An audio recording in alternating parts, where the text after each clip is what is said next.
Okay, welcome back again. We're still continuing with this sustainable homes. Okay, now remember that the regulation for this has changed. So again, recheck the HSE website, look at what has been changed in regards to sustainable homes.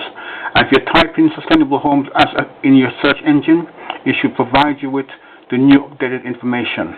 So please bear that in mind, especially as we now have the 18th edition of the IE regs in place. Okay? Thank you. Again, you don't need me to do a lot of talking on here. Okay? This is just for you not to follow through.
Okay, that's fine. Thank you. Have a good day. Bye-bye.